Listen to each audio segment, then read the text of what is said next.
Bəli, efirimiz davam edir, hörmətli tamaşaçılar. Növbəti məlumatımız da elə hərbi qulluqçuların pensiya təyinatı ilə bağlıdır ki, hərbi qulluqçuların pensiya təyinatı ilə bağlı qaydalarda yeniliklər var. Bu barədə Əmək və Əhalinin Sosial Müdafiəsi Nazirliyi də elə məlumat yayıb. Hörmətli telesəhər tamaşaçıları, xüsusilə də hərbi qulluqçular ola bilsin ki, artıq siz də bu prosesdə iştirak edirsiniz və düşünürsünüz ki, gələcəkdə mən pensiyaya artıq təqaüdə çıxacağım və istəyərdim ki, tam məlumatlı olun bax bununla bağlı. Nigar Babayeva bizə bu süjeti təqdim edir və orada bütün bu detallar bir-bir sizə təqdim olunur.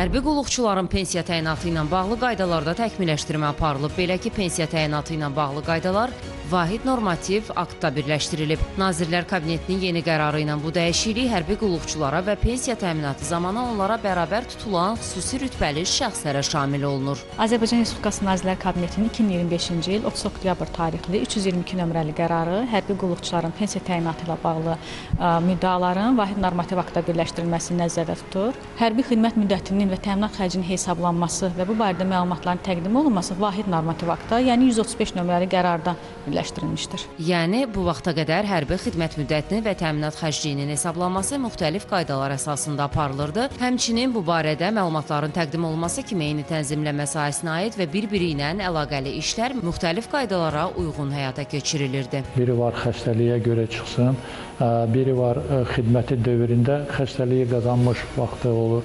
Bir də var ki, döyüş şəraitində hansısa kontuziya və yara alaraq xəstəliklə əlaqədar yararsız olaraq çıxarır. Və burada həm pensiya, həm də ki, ondan əlavə belə deyək, pul təminatı ilə, bir dəfəlik pul təminatı ilə təmin edilməsi də nəzərdə tutulur.